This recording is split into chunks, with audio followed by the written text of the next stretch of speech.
What is going on? GeoFucks, Psych Perspectives, and it's a lot going on as usual. I mean, it's crazy. Um, the stories, the allegations, the information that keeps coming out, and essentially, depending on what your demographic is and how you identify, you may or may not have rights, freedoms, opportunities, resources.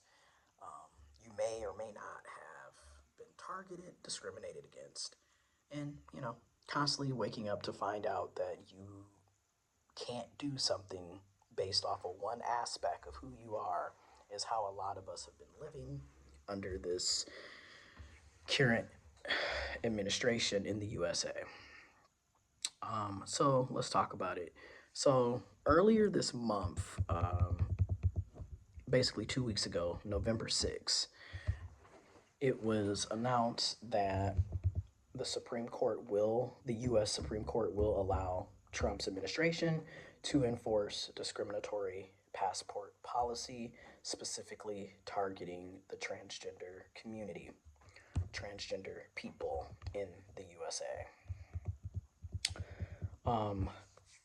Information will be in the description box below. So, Washington, the Supreme Court of the United States, as of November 6th, today granted a request from the Trump administration to stay a preliminary injunction in Orr versus Trump, allowing the government to enforce a discriminatory passport policy against transgender, non binary, and intersex people, while the ACLU, American Civil Liberties Union, challenges that policy continues. They're still challenging it. So they're still in the court. They're still in litigation around it. I want to make sure people are aware of that.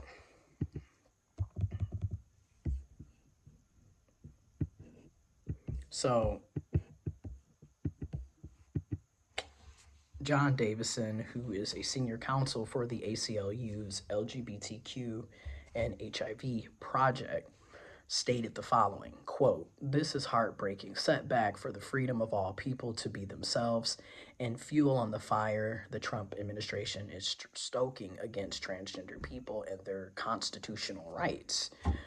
Forcing transgender people to carry passports that out them against their will increases the risk they will face harassment and violence and adds to the considerable barriers they already face in securing freedom, safety, and acceptance. We will continue to fight this policy and work for a future where no one is denied self determination over their identity." End quote. Now, this is another reason why it's so confusing is because for people that identify as trans or non binary or intersex, you have quite a bit of people in this community that have already updated their birth certificates, updated their US passports.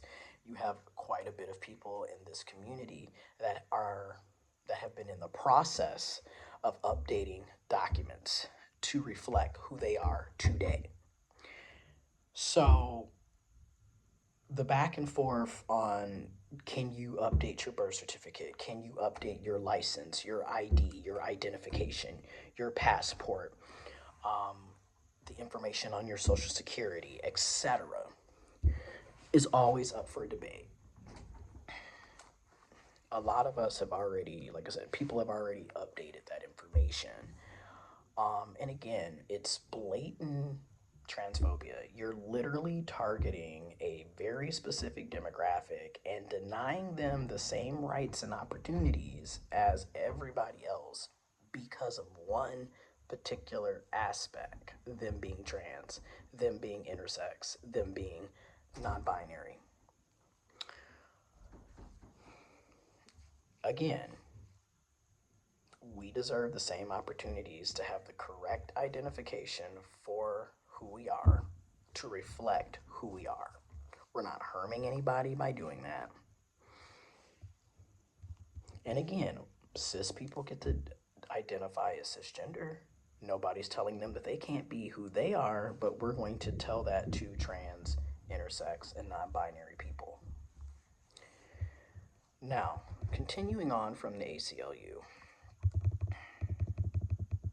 quote, the decision will cause immediate, widespread, and irreparable harm to all those who are being denied accurate identity documents, said Jesse Rosman, legal director of the ACLU of Massachusetts. Quote, the Trump administration's policy is an unlawful attempt to dehumanize, humiliate, and endanger transgender, non binary, and intersex Americans, and we will continue to seek its ultimate reversal in the courts.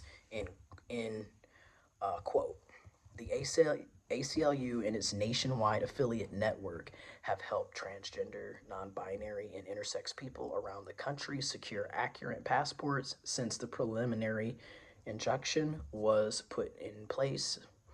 Now that the policy will be enforced, anyone who applies for new, corrected, or replacement passports or for a passport renewal is at risk of having their passport issue bearing the sex they were assigned at birth.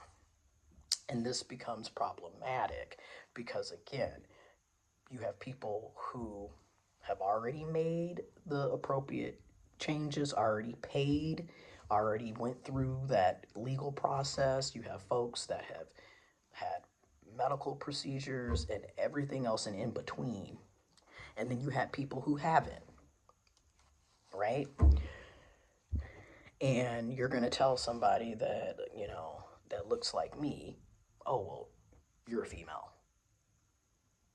And then you're going to be walking around with F for female for someone that looks like me on your passport.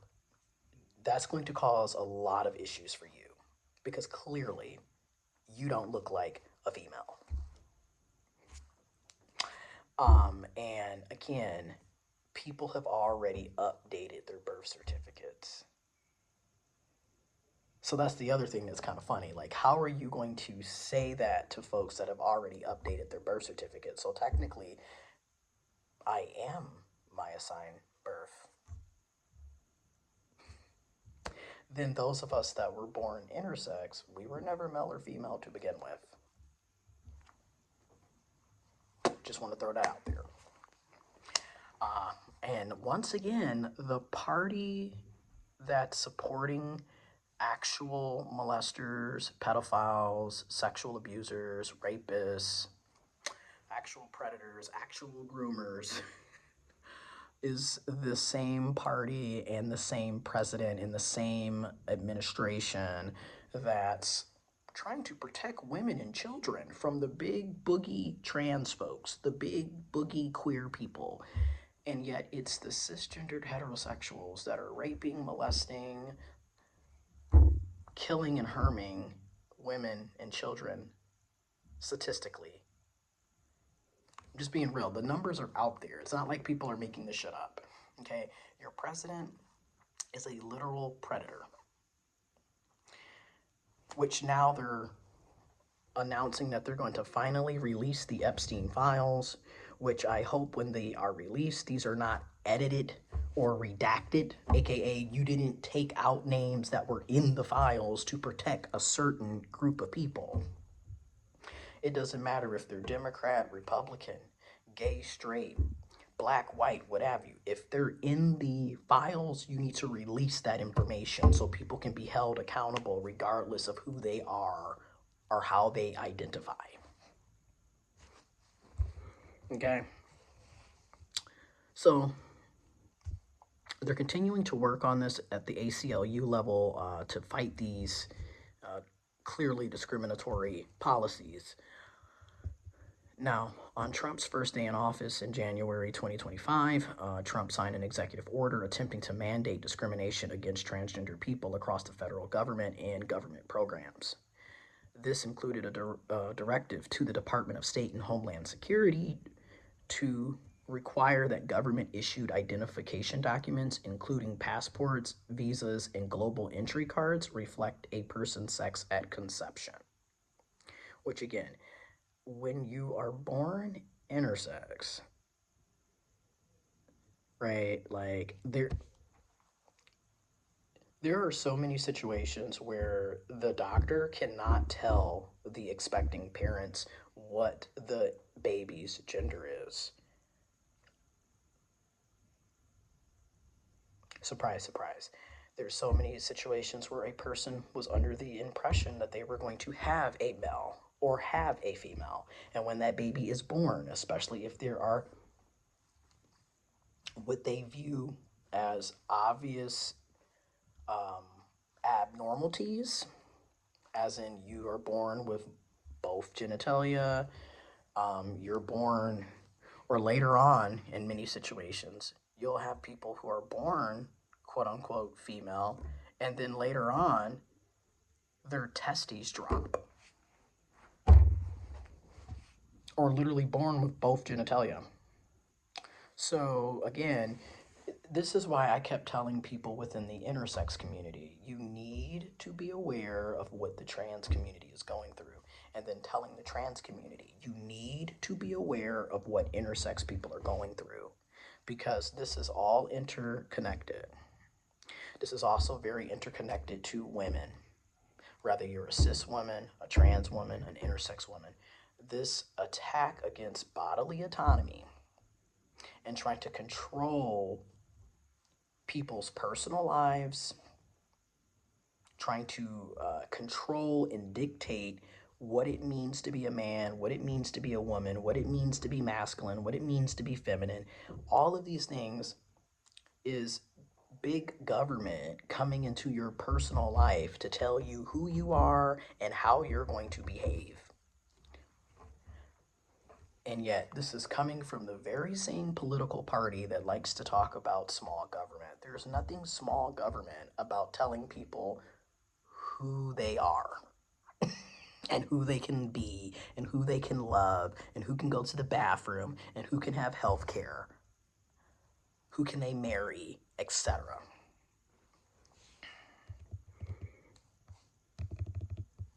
Within 48 hours, the State Department paused the process of some passport applications submitted by transgender, intersex, and non binary people and returned others with newly issued passports marked with their sex assigned at birth.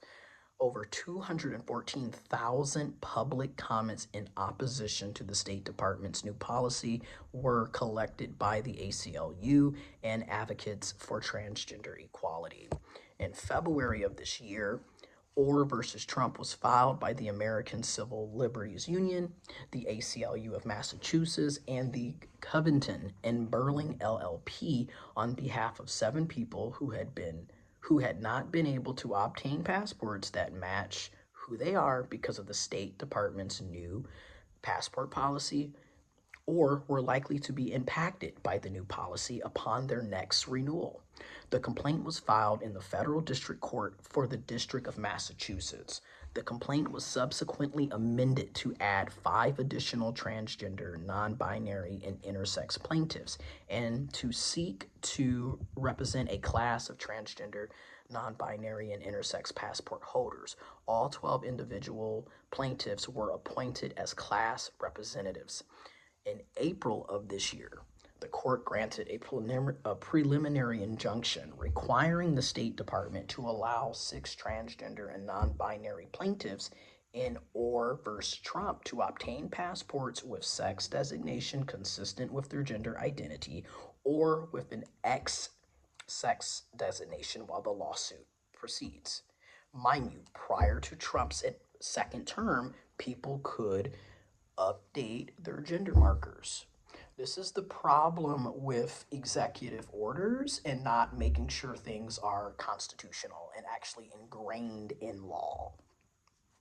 I've been saying this for years because it sucks when you are a part of a marginalized demographic and basically every administration, your rights and freedoms are constantly up on the chopping block because it's only ingrained as an executive order. These were executive orders under Biden and Harris administration. These things need to be ingrained into the Constitution, into law, so it doesn't matter who's the president. You still have the same rights and freedoms regardless of who's elected to office. This is something that needs to be talked about more often. After the First Circuit Court of Appeals unanimously denied the government's request to stay the preliminary injunction, the Trump administration filed a stay request to the Supreme Court of the United States. Justice Jackson issued a dissent to today's order, joined by Justices Sotomayor and Kagan. And this is very important to note. Like, again, back in Trump's first term, okay, which would have been that 2016 to 2020, even though he didn't take office until January 2017, but he was elected in November of 2016. I say that with quotations because there's so many things around. Like, was that just another stolen election? Yeah. Anyways, so during his first term, he stacked the courts, okay? Your district courts, your circuit courts, okay? He also stacked the U.S. Supreme Court, appointing his people, appointing a majority conservative leaning U.S. Supreme Court. So when you look at how he's manipulating the situation, he appointed the people that were on the Supreme Court in his favor. So he knew he could go to them and get them to, work in his favor. Again. So these are things that I'm going to continue to make videos on and talk about because, you know what? It's important that people know what's going on and how it impacts people in the trans community, the intersex community, and the non-binary community. And it's important that people who are cisgender are aware of these things. If you have folks, you have people in your family, in your friends, in your work, your colleagues, in your community that are trans, intersex, non-binary, it's time for people that are cisgender to start caring about people that are not cisgender. I don't really get how a lot of us have friends and family members who never check in to see how we're feeling, how this impacts our lives, if we need any assistance, do we need any help? No check-ins whatsoever. And it makes it very sad, depressing, and isolating because it's like, how can you say you care about me, but then never check in to actually care about me? That's a whole nother video, and I will have another video coming up soon on how to be a better ally to people that are in the trans community, how to show up for people that are in the trans community instead of, acting like what's happening isn't happening. I'm just being real. Anyways, information is in the description box below. Stay tuned.